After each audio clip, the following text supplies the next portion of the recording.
शांति।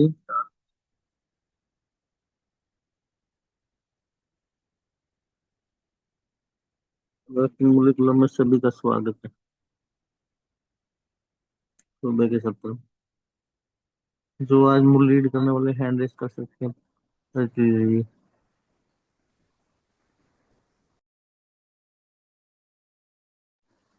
जी आप hand raise कर सकते ताकि आपको पोस्ट बना दे, तभी आपका अनम्यूट होगा।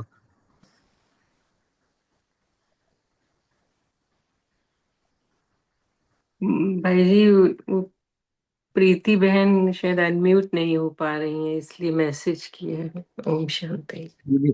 हाँ जी अब कर सकते हैं, पहले म्यूट कर रखा था। दीदी सिस्टर ने नहीं ज्वाइन हाँ करा है।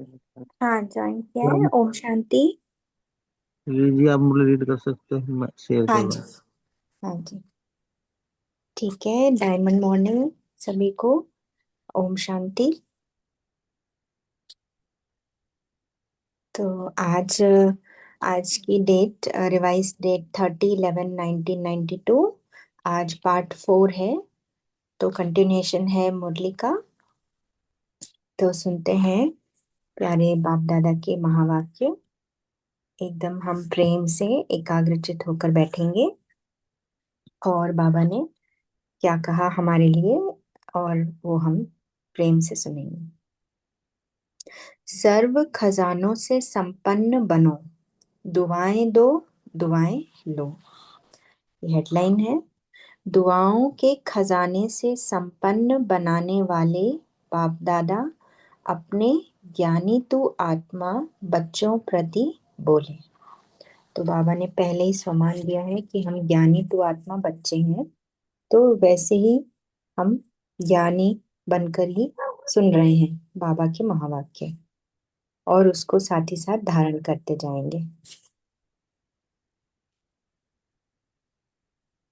हाँ जी। तो जैसे बाबा पार्टियों से बात करते हैं, ग्रुप आज ग्रुप नंबर 3 और ग्रुप नंबर 4 की पार्टियों से बात कर रहे हैं बाबा। तो राजयोगी के बारे में उनका जो अर्थ है वो बाबा ने आज बहुत अच्छे से स्पष्ट किया है, और ये भी स्पष्ट किया है कि कैसे हम सेवाधारी, अ, किस प्रकार से सेवा में सफलता मिलती है और विजयी बनते हैं हम। तो सुनते हैं बाप दादा की महावाक्य डायरेक्ट। तो राजयोगी, तो ग्रुप नंबर 3, राजयोगी वह जो अपनी कर्मेंद्रियों को ईश्वरीय लॉ एंड ऑर्डर पर चलाए।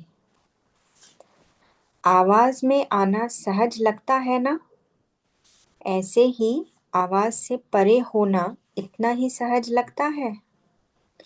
आवाज में आना सहज है व आवाज से परे होना सहज है। आवाज में आना सहज है और आवाज से परे होने में मेहनत लगती है।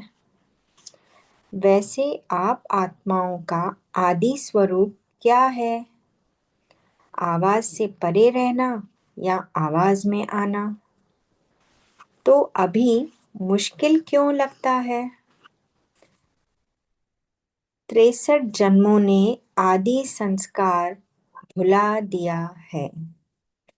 जब अनादि स्थान परम धाम आवाज से परे है, वहाँ आवाज नहीं है और आदि स्वरूप आत्मा में भी आवाज नहीं है, तो फिर आवाज से परे होना मुश्किल क्यों? हम स्वयं से ही चेक करें अपने लिए। बाबा ने बहुत सारे प्रश्न किए ताकि हमें समझ आए कि हमारी स्थिति क्या है, कि हमें आवाज में जाना, आवाज से परे होना ये सहज लगता है, मुश्किल लगता है, अभी कहाँ तक मैं हूँ। यह मध्य काल का उल्टा प्रभाव कितना पक्का हो गया है। ब्राह्मण जीवन अर्थात जैसे आवाज में आना सहज है, वैसे आवाज से परे हो जाना यह भी अभ्यास सहज हो जाए। तो हमें इसीलिए हमारी जो ड्रिल है वो बार बार अभ्यास करते हैं, तो ये जो है विधि एकदम सहज हो जाती है कि हम बार बार सूक्ष्म वतन में चले जाएं, फिर बार बार परम धाम में और फिर वापस साकार वतन में। तो बाबा कहते हैं इसकी विधि है राजा होकर के चलना और कर्मेंद्रियों को चलाना। राजा ऑर्डर करे यह काम नहीं होना है, तो प्रजा क्या करेगी? मानना पड़ेगा ना। तो बाबा कह रहे हैं मैं राजा हूँ, मुझे राजा होकर के चलना है और अपने कर्मेंद्रियों को चलाना है। आजकल तो कोई राजा ही नहीं है। अब कंपैरिजन कर रहे हैं, बाबा बता रहे हैं अभी अभी के समय संगम युग में और जो युग चल रहा है उसमें कैसे हैं सभी। प्रजा का प्रजा पर राज्य है, इसलिए कोई किसका मानता ही नहीं है। लेकिन आप लोग तो राजयोगी हो ना। तो बाबा ने अपना बनाया और हमें ज्ञान दिया और हमें राजयोगी बनाया। आपके यहाँ प्रजा का प्रजा पर राज्य नहीं है ना, राजा का राज्य है ना। तो बाप कहते हैं हे राजे, आपके कंट्रोल में आपकी प्रजा है या कभी कंट्रोल से बाहर हो जाती है? रोज राज्य दरबार लगाते हो, रोज रात्रि को राज्य दरबार लगाओ। अपने राज्य कारोबारी कर्मेंद्रियों से हालचाल पूछो। जैसे राजा राज्य दरबार लगाता है ना, तो आप अपनी राज्य दरबार लगाते हो या भूल जाते हो, सो जाते हो? तो चेकिंग चार्ट भी, पोता मेल भी और अपने राज्य दरबार लगाना कि थक गए तो सो गए। इसलिए बाबा ये पॉइंट एकदम क्लियर कर रहे हैं। राज्य दरबार लगाने में कितना टाइम लगता है? सब चेक करें कितना टाइम लगता है। 1 मिनट, 2 मिनट, 5 मिनट, कितने मिनट में मैं चेक करके फिर सब कुछ बाबा को दे करके बाबा को थैंक यू बोल के सोती हूँ। उन्हों के राज्य दरबार में तो खिटखिट होती है, यहाँ तो खिटखिट की बात ही नहीं है, क्योंकि मैं राजा हूँ। यहाँ प्रजा और ऑपोजिशन तो है नहीं। एक का ही कंट्रोल है। कभी कभी अपने ही कर्मचारी ऑपोजिशन करने लग पड़ते हैं, तो राजयोगी अर्थात मास्टर सर्वशक्तिवान राजा आत्मा एक भी कर्मेंद्रिय धोखा नहीं दे सकती। ये दूसरी डेफिनेशन हो गई राजयोगी की। पहली डेफिनेशन भी बाबा ने बताया और ये राजयोगी की दूसरी डेफिनेशन। स्टॉप कहा तो स्टॉप ऑर्डर पर चलने वाले हैं ना, क्योंकि भविष्य में लॉ एंड ऑर्डर पर चलने वाला राज्य है। तो एक राज्य होगा सतयुग में, हमारा एक राज्य, एक धर्म। तो लॉ एंड ऑर्डर, तो अभी का जो लॉ एंड ऑर्डर संगम युग पे हम अपने लिए जैसे बना रहे हैं वैसे ही तब होगा। तो अभी कैसा बने तो वहां पर कैसा हो। तो स्थापना यहाँ से होनी ही है। यहाँ ही आत्मा राजा अपनी सर्व कर्मेंद्रियों को लॉ एंड ऑर्डर पर चलाने वाली बने, तभी विश्व महाराजन बन विश्व का राज्य लॉ एंड ऑर्डर पर चला सकती है। पहले स्वराज्य लॉ एंड ऑर्डर पर हो तो क्या हालचाल है आपकी राज्य दरबार का? ऊपर नीचे तो नहीं है ना? सभी का हाल ठीक है? कोई गड़बड़ तो नहीं है?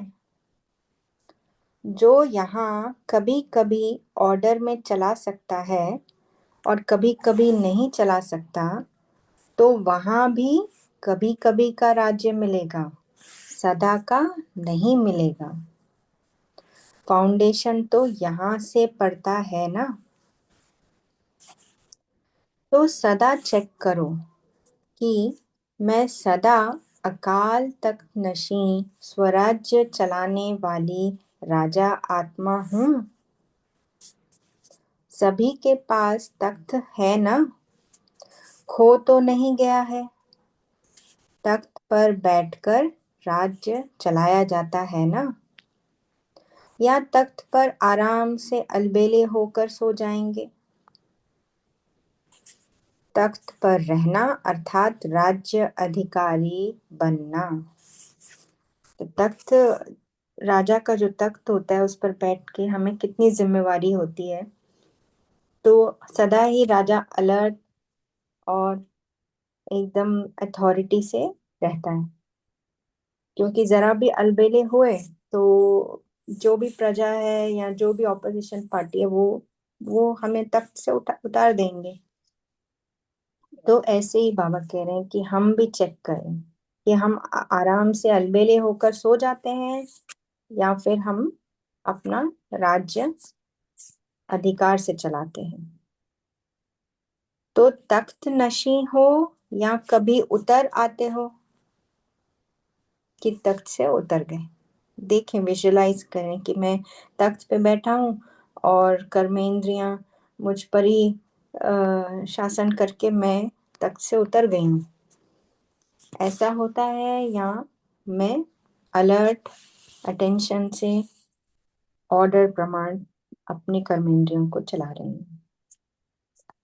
सदा स्मृति रखो कि मैं आत्मा तो हूँ, लेकिन कौन सी आत्मा? राजा आत्मा, राज्य अधिकारी आत्मा हूँ, साधारण आत्मा नहीं हूँ। जैसे बाबा आज पूरा अभी स्वमानों से मुझे एकदम स्वमान की स्मृति दिलाते जा रहे हैं कि मैं कौन हूँ, मैं किसकी हूँ, मुझे क्या करना है। तो बाबा कहते हैं राजा आत्मा, राज्य अधिकारी आत्मा हूँ, साधारण आत्मा नहीं हूँ।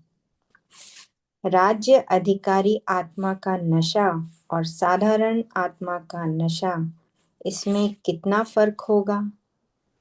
तो राजा बन अपनी राज्य कारोबार को चेक करो।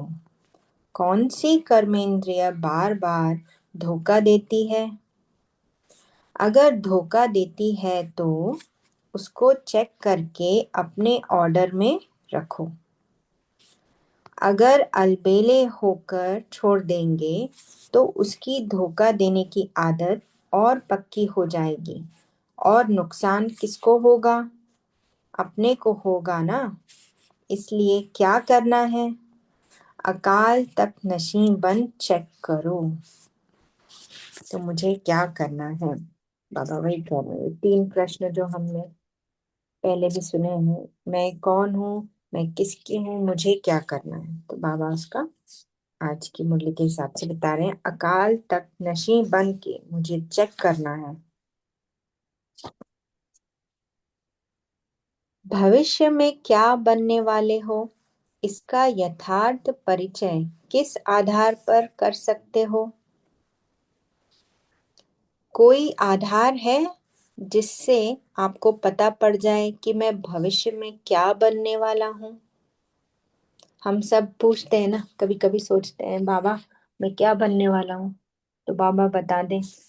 तो पर इसका जो आधार है वो तो अभी के मेरी स्थिति के हिसाब से है।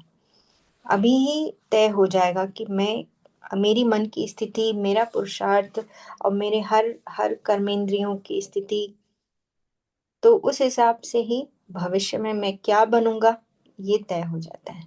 जब ये बात हमेशा हर पल मुझे स्मृति में रहे कि मुझे क्या बनना है और अभी क्या हूं मैं, तो उस हिसाब से अटेंशन सदा ही रहेगा। लक्ष्य अच्छा रखो, क्योंकि अभी रिजल्ट आउट नहीं हुई है। चेयर्स, कुर्सियों का गेम होता है ना, तो लास्ट में सीटी बजती है। उस लास्ट सीटी पर पता पड़ता कि कौन विजयी होता है। अभी कोई भी फिक्स नहीं हुआ है सिवाय फर्स्ट नंबर के। बाबा देखो कितना हमें प्यार से बताते हैं, बच्चे ऐसे मत सोचो कि अब तो सब हो चुका है, सब नहीं, अभी भी नंबर, अभी भी चांस है, ले लो चांस। 2 तो फिक्स हो गए, 2 तो फिक्स हो गए हैं, अभी 6 में मार्जिन है। तो जो 8 नंबर की माला है उसमें 2 तो मम्मा बाबा फिक्स है, लेकिन फिर भी 6 बाकी हैं। लेकिन सुनाया ना, फर्स्ट विश्व महाराजन या विश्व महारानी नहीं बनेंगे तो फर्स्ट डिवीजन में तो आएंगे ना। फर्स्ट नंबर में 1 होता है, लेकिन फर्स्ट डिवीजन में बहुत होते हैं। तो फर्स्ट नंबर में नहीं आएंगे, लेकिन फर्स्ट डिवीजन में आ सकते हैं।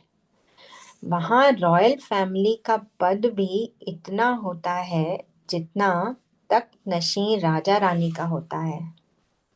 इसलिए फर्स्ट डिवीजन का लक्ष्य सदा रखना। रॉयल फैमिली वहाँ कहाँ पर? सतयुग में। रॉयल फैमिली वहाँ कम नहीं होती है, इतना ही पद होता है, इतना ही रिगार्ड होता है जितना लक्ष्मी नारायण का।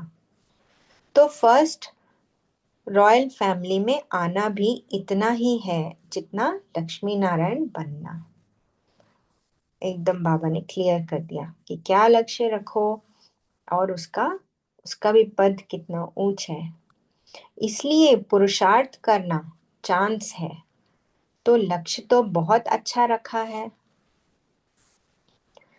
बाप दादा ने पहले भी सुनाया कि बाप दादा को यह खुशी है जो और किसी भी बाप को नहीं हो सकेगी, जो सभी बच्चे कहते हैं कि हम राजा हैं। कितनी खुशी है। प्रजा कोई नहीं कहता, तो एक बाप के इतने राजे बच्चे हो तो कितने नशे की बात है। और सभी लक्ष्मी नारायण बनने वाले हैं, इसलिए बाप दादा को खुशी है। समझा? ये वैरायटी ग्रुप है, लेकिन बाप दादा तो सभी को मधुबन निवासी देख रहे हैं।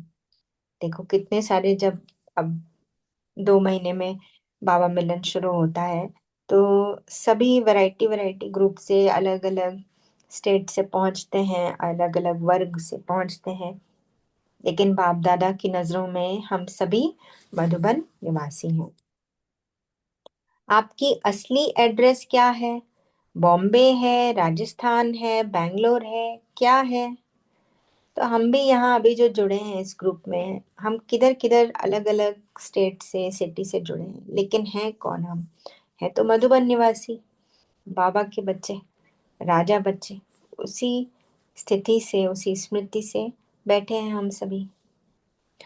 नष्टो मोहा बनने की यही सहज युक्ति है कि मेरा घर नहीं समझो। हम जहाँ जहाँ बैठे हैं, हम ये ना सोचे कि हम मेरे घर में बैठे हैं, नहीं। मेरा घर है, मेरा परिवार है, तो नष्टो मोहा नहीं हो सकेंगे। सेवा स्थान है, घर मधुबन है, तो सदा घर में रहते हो या सेवा स्थान पर रहते हो? तो हमारा घर तो मधुबन है, परम धाम है, तो अभी मैं यहाँ साकार में वतन में हूँ, तो वो सेवा स्थान है मेरा।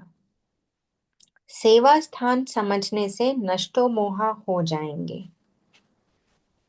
मेरी जिम्मेवारी, मेरा काम है, मेरा विचार यह है, मेरी फर्ज अदाई है, ये सब मोह उत्पन्न करता है।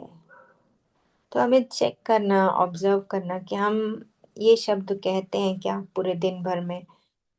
मेरी जिम्मेवारी है, मेरा काम है, मेरा विचार यह है, ये मेरा फर्ज है, मुझे ये करना है। सेवा के निमित्त हूँ, ये भाव है या पहले वाले जो भाव मेरी जिम्मेवारी, या मेरे मन में ये है कि सेवा के निमित्त हूँ? जो सच्चा सेवाधारी होता है उसकी विशेषता क्या होती है? अब बाबा बता रहे हैं जो सच्चा सेवाधारी है उसकी विशेषता क्या है, तो हम ध्यान से सुनेंगे। सेवाधारी सदा अपने को निमित्त समझेगा, मेरा नहीं समझेगा। जितना निमित्त भाव होगा उतना निर्माण होंगे, जितना निर्माण होंगे उतना निर्माण का कर्तव्य कर सकेंगे। तो निमित्त, निर्माण और निर्माण। निमित्त भाव नहीं तो देह भान से परे निर्माण बन नहीं सकेंगे। तो निमित्त में ट्रस्टी हूँ, निर्माण में एकदम हम्बल रहम दिल बन के कर रही हूँ, और निर्माण का कर्तव्य। इसलिए सेवाधारी अर्थात समर्पणता। सेवाधारी में अगर समर्पण भाव नहीं तो कभी सेवा सफल नहीं हो सकती। मेरापन का भाव सफलता नहीं दिलाएगा। डबल विदेशी विदेश में क्यों गए हो? सेवा के लिए ना, लेकिन हो मधुबन निवासी। भारत निवासी हो या विदेश निवासी हो, ऐसा नहीं बाबा कह रहे हैं। आप हो, विदेशियों को भी बाबा कह रहे हैं जो डबल विदेशी फॉरेनर्स हैं, मधुबन निवासी हो, भारत की आत्माएं हो ना। देखो, अगर आप डबल विदेशी नहीं बनते तो सेवा में भाषाओं की कितनी प्रॉब्लम होती। एक खास स्कूल बनाना पड़ता सब भाषाएं सीखने के लिए। अभी सहज सेवा तो हो रही है ना, तो सेवा अर्थ विदेश में पहुंच गए हो। राज्य भारत में करना है ना, विश्व ही भारत बन जाएगा सतयुग में। अभी तो टुकड़ा टुकड़ा हो गया है, सभी ने महाभारत से अपना अपना टुकड़ा ले लिया है। जो लिया है वो देना पड़ेगा ना, क्योंकि भारत महादानी है, इसलिए सबको टुकड़ा टुकड़ा दे दिया है। आपको कहना नहीं पड़ेगा कि हमको टुकड़ा दे दो, आपे ही देंगे। तो सदैव बेहद का नशा रखो कि हम सभी बेहद के राज्य अधिकारी हैं। पहली पॉइंट पे आ गए हम। स्वराज्य की स्थिति द्वारा विश्व के राज्य की अपनी तकदीर को जान सकते हैं। अगर अभी स्वराज्य ठीक नहीं है तो समझ लो विश्व का राज्य भी पहले नहीं मिलेगा, पीछे मिलेगा। तो सभी के पास दर्पण है ना। नारद को आईना दिया ना कि देखो मैं कौन हूँ, लक्ष्मी को वरने वाला हूँ। तो यह स्वराज्य की स्थिति दर्पण है। इस दर्पण में आप स्वयं ही देख सकते हैं कि क्या बनने वाला हूँ। अच्छा, अब ग्रुप नंबर 4 से बाबा बात कर रहे हैं, मिल रहे हैं। हम कल्प कल्प के विजयी हैं, इस निश्चय से बड़ी बात को भी छोटा बनाओ। सभी को सबसे ज्यादा कौन सी खुशी है? सबसे ज्यादा खुशी की बात यह है कि जिनके ऊपर दुनिया के आत्माओं की कोई नजर नहीं, उनके ऊपर परम आत्मा की नजर पड़ गई। वाह बाबा वाह, हम कितने भाग्यवान हैं। देखो बाबा वही बता रहे हैं। आजकल के जमाने में चुनाव होता है ना, तो आपको किसने चुना? चुनाव में कोई गड़बड़ हुई है क्या? कोई खर्चा करना पड़ा है क्या? तो बाप ने हम आत्माओं को चुन लिया, अपना बना लिया। दुनिया की नजर में अति साधारण आत्माएं थीं, लेकिन बाप की नजर में महान आत्माएं, विशेष आत्माएं हो। तो इसी खुशी में रहो। कल क्या थे और आज क्या बन गए, किसकी नजर में आ गए। देखो बाबा एकदम सामान से ऊपर उठाते जा रहे हैं कि हमें ऐसा नशा चढ़े, इतनी खुशी रहे कि देखो कल क्या थे, आज क्या बन गए, किसकी नजर में आ गए। दुनिया वालों ने ठुकरा दिया और बाप ने अपना बना लिया। कितनी ठोकरों से बचा लिया। सच में बाबा, आपने बहुत ठोकरों से बचा लिया है। थैंक यू बाबा। 63 जन्म ठोकरें ही खाई ना, चाहे भक्ति की तो भी ठोकरें खाई। अपनी प्रवृत्ति की लाइफ में भी भिन्न भिन्न प्रकार की ठोकरें खाते रहे और बाप ने आकर ठिकाना दे दिया। जब ठिकाना मिल जाता है तो ठोकर खाना बंद हो जाता है।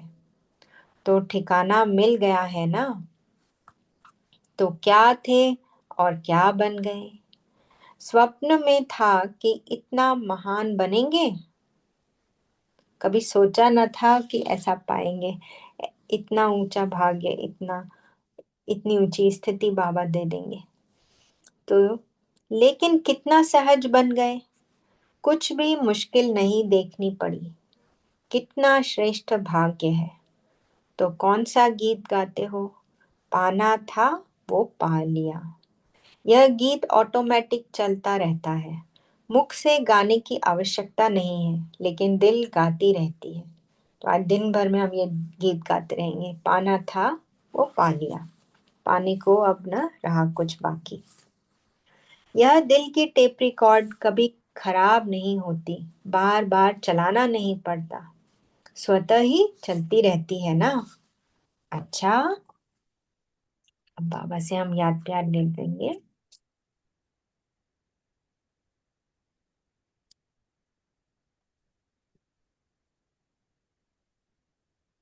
सर्व खजानों से संपन्न आत्माओं को, सर्व खजानों को कार्य में लगाने वाले, बढ़ाने वाले ज्ञानी तू आत्माएं बच्चों को, सर्व खजानों को मालिक बन समय पर विधि पूर्वक कार्य में लगाने वाली श्रेष्ठ आत्माओं को, हर शक्ति हर गुण की अथॉरिटी बन स्वयं में और सर्व में भरने वाली विशेष आत्माओं को, सदा दुआओं के खजाने से सहज पुरुषार्थ का अनुभव करने वाली सहज योगी आत्माओं को बाप दादा का याद प्यार और नमस्ते। ऐसे बनाने वाले बाप दादा को, मीठे मीठे बाप दादा को याद प्यार, गुड मॉर्निंग, नमस्ते नमस्ते, शुक्रिया बाबा, शुक्रिया। अभी हम 1 मिनट साइलेंस में रहकर फिर मुरली के मनन चिंतन शेयर करेंगे।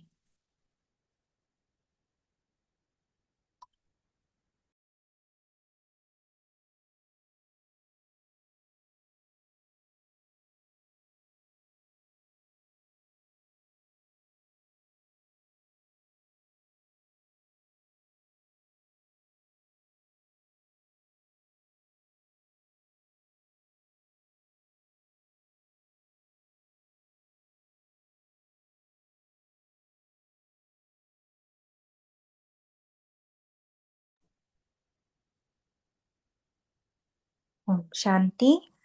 तो अभी हम सभी हैंड रेज करके अपने मुरली के पॉइंट्स शेयर कर सकते हैं कि कौन सा पॉइंट मैं आज अभ्यास करूंगी, कौन सा पॉइंट मुझे अच्छा लगा। हम सभी एक एक पॉइंट शेयर करेंगे।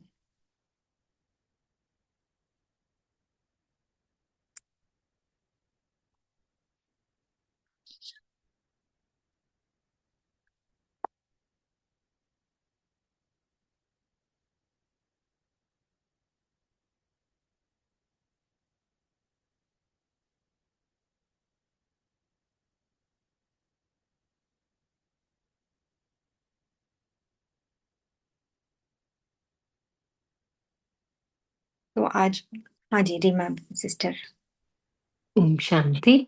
आज प्यारे बाबा ने कहा कि जैसे आप आवाज में आना सहज लगता है, ऐसे आवाज से परे होना भी सहज लगे। और इसकी बाबा ने विधि बताई है। क्या विधि है? कि राजा होकर के चलना और कर्मेंद्रियों को चलाना। राजा ऑर्डर करे, है ना, कि जैसे ये काम नहीं होना है तो प्रजा क्या करेगी। तो इसलिए सदा तख्त नशी होके रहो, अकाल तख्त नशी, स्वराज्य चलाने वाली राजा आत्मा हूँ। तब फिर हमारे कंट्रोल में होगा तो आवाज से परे जाना भी सहज लगेगा। ओम शांति। Thank you Baba. Om Shanti.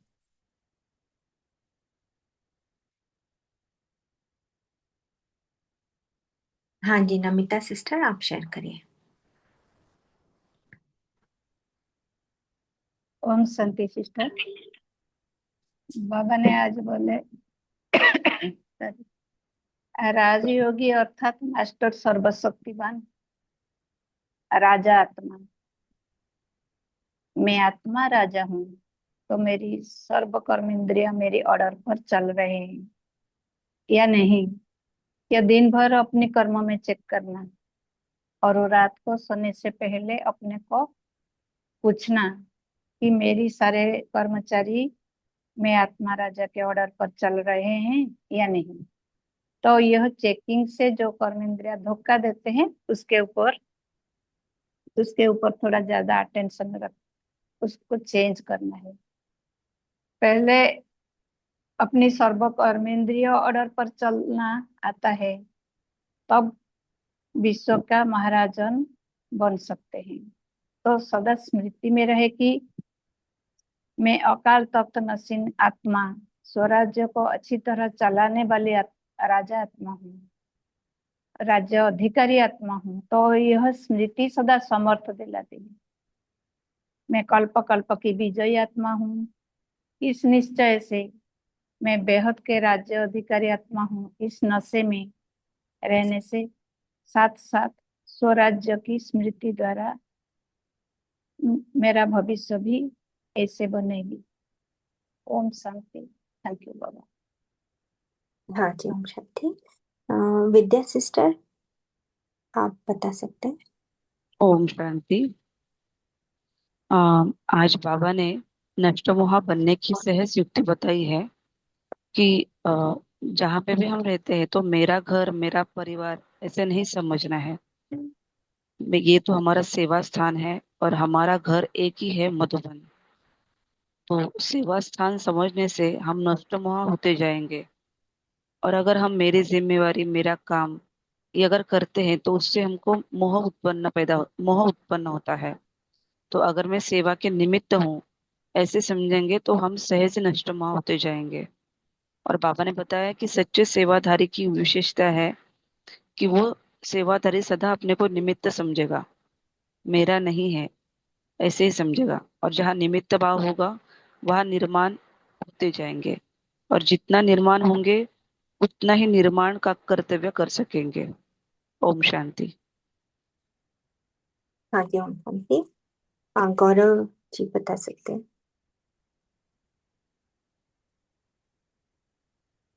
Shanti, thank you.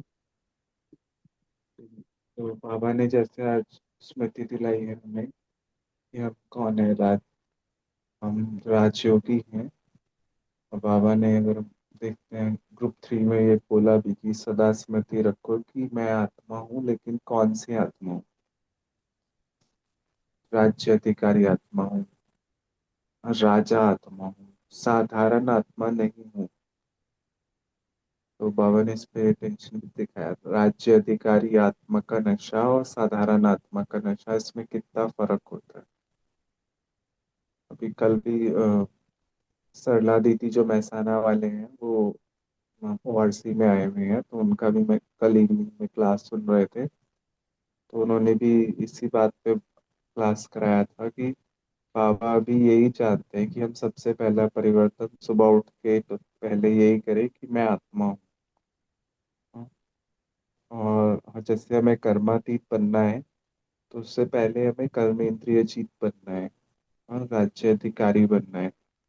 तो जितना जितना हम आत्मिक स्थिति का अभ्यास बढ़ाते जाएंगे, तो उसी से हम कर्मेंद्रिय जीत बनेंगे, और फिर कर्मों से अतीत कर्मातीत अवस्था को तभी प्राप्त कर पाएंगे। मतलब उन्होंने बताया पहले आत्मिक स्थिति का, जिसका बाबा ने, दादी ने भी बहुत अभ्यास किया, प्रकाशमणि दादी ने। तो निमित्त बनकर रहे।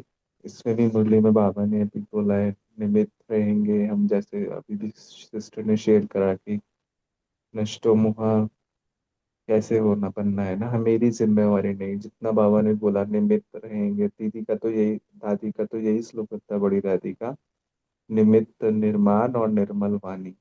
जितना जितना हम निमित्त समझेंगे उतनी निर्माणता आएगी, और हम निर्माणता करके निर्मल निमित्त भावों दादी को फॉलो करके हम भी कर्मातीत अवस्था को प्राप्त कर सकते हैं। तो इसमें पहले आत्मिक स्थिति पर ध्यान, पर टेंशन बढ़ाना और कर्मेंद्रिय जीत बनना, ये पहली 2-3 सीढ़ियाँ हैं। तभी कर्मातीत अवस्था को प्राप्त किया जा सकता है। और फिर ग्रुप 4 में बाबा ने इतना हमें खुशी के लिए बताया कि सबसे ज्यादा खुशी की बात क्या है, कि किसकी नजर पड़ गई है। तो देखिए चुनाव का कितनी हमें, मतलब अगर हम सोचें तो कितनी विशेष बात है कि हमें हमें खुशी कितनी होनी चाहिए, कितना सहजता से बाबा ने हमें चुन लिया ना। तो ये भी हमें बहुत खुशी रहे इससे, तो हमारा उमंग उत्साह बढ़ता रहेगा। नहीं तो हम तो, मतलब ये आसान नहीं है ना कि अगर वैसे हम ब्राह्मण आत्माएं अभी आज के लिए कॉमन समझ लेते हैं, क्योंकि हम नॉर्मल वैसा हो गया, रोज बाबा की मुरली सुन रहे हैं। तो ये भी बहुत बड़ी बात है कि बाबा ने आकर हमें चुना है, तो कुछ ना कुछ विशेषता है। जैसे हम ब्राह्मण आत्मा इतनी, हम सभी अव्यक्त मुरली का अभ्यास करते हैं, तो सभी में कुछ ना कुछ विशेषताएं हैं। जी, हम शांति, थैंक यू। हाँ जी, थैंक यू। तो कृष्णा, कृष्णा ब्रदर सुना सकते हैं, हैंड रेस किया आपने। ओम शांति अंजन। हाँ, जो अभी ओम गौरव शांति। भाई ने बताया यही पॉइंट इसके मन में भी था कि जिसकी नजरों, दुनिया में हम किसी के नजरों में नहीं थे, किसी ने हमको कोई भाव नहीं दिया, लेकिन बाबा ने हमको इतना भाव दिया, हमारा इतना महत्व बढ़ा दिया, हमको चुना। दुनिया में लौकिक चुनाव होते हैं, कितना पैसा खर्च करते हैं इलेक्शन में, क्या कुछ करते हैं। हमें तो कोई चुनाव के लिए कुछ पैसा खर्च करना ही नहीं पड़ा। बाबा ने न जाने क्या विशेषता देखी मेरे में, क्या मीठापन देखा कि बाबा ने मुझे अपना बना लिया। और जब अपना, जहाँ किसी तरह का कोई चुनाव में गड़बड़ी नहीं, और मैं सबकी नजरों में ऊपर उठ गई। बाबा ने जिन आत्मा को चुन लिया, वो अब आत्माएं इस वक्त विश्व में सबसे श्रेष्ठ गिनी जा रही हैं। इस बात का बहुत नशा मन रहता है, बहुत खुशी रहती है हम क्या थे और क्या बनना गए। दुनिया वालों ने कभी हमें किसी तरह इम्पोर्टेंस नहीं दी, ठुकरा दिया समझो, लेकिन बाबा ने हमको अपने दिल का तख्त पे बिठाकर हमारी हमारी वैल्यू बढ़ा दी। ओम शांति। हाँ बहुत जी, खुशी बहुत होता अच्छा है। पॉइंट। सच में हाँ, बाबा को बहुत बहुत थैंक्स है।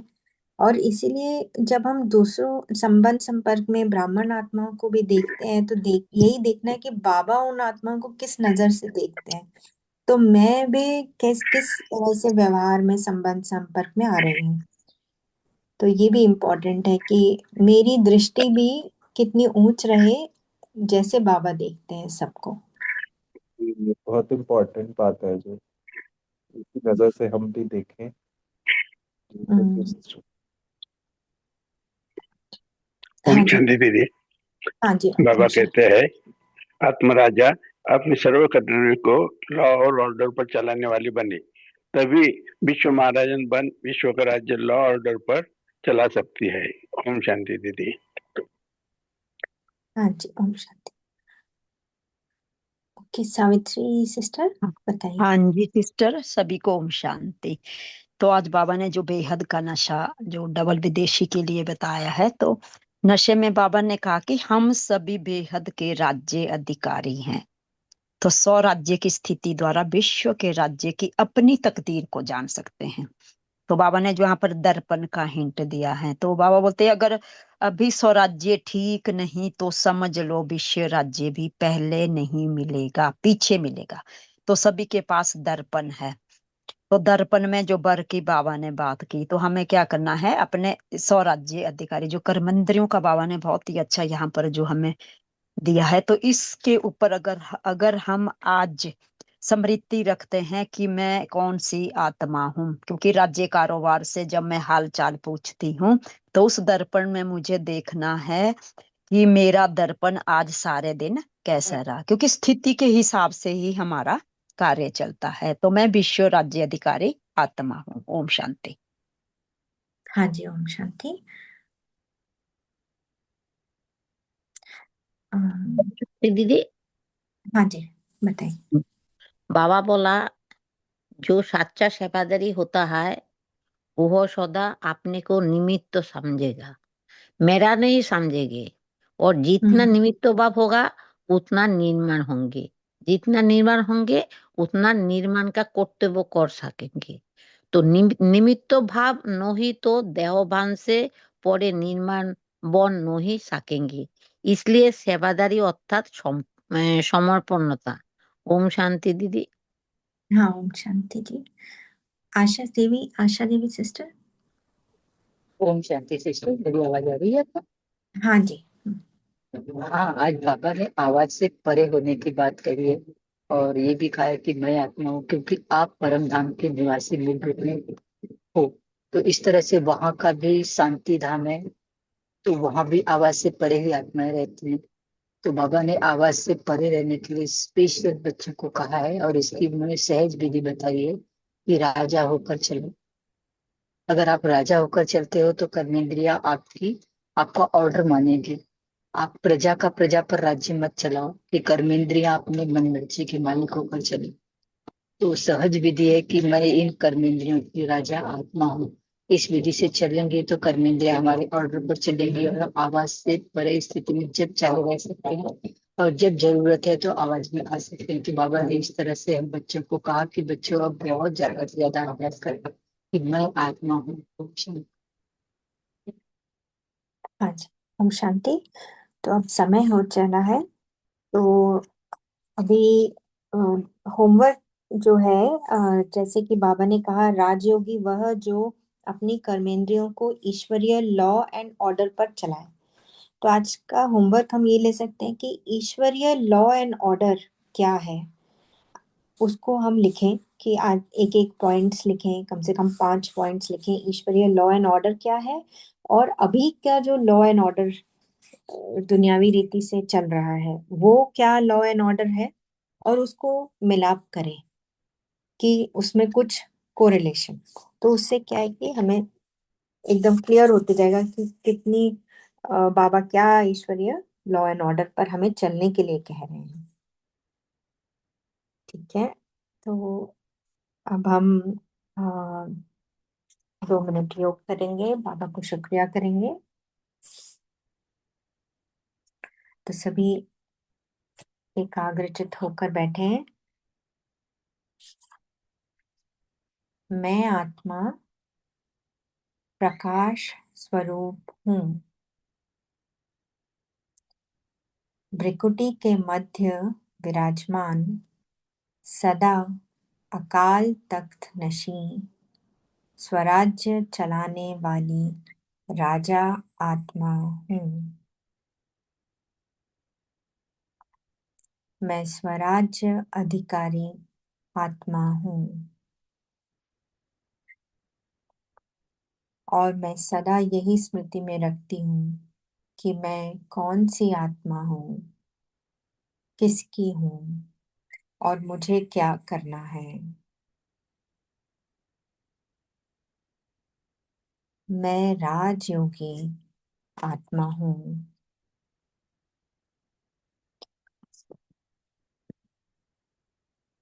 मैं सदा निर्माण और निमित्त बन सेवा के कार्य में निर्माण कर रही हूँ। मैं सदा विजयी आत्मा हूँ। मैं फर्स्ट डिवीजन में आने वाली आत्मा हूँ और उसी प्रमाण मेरा लक्ष्य और लक्षण है।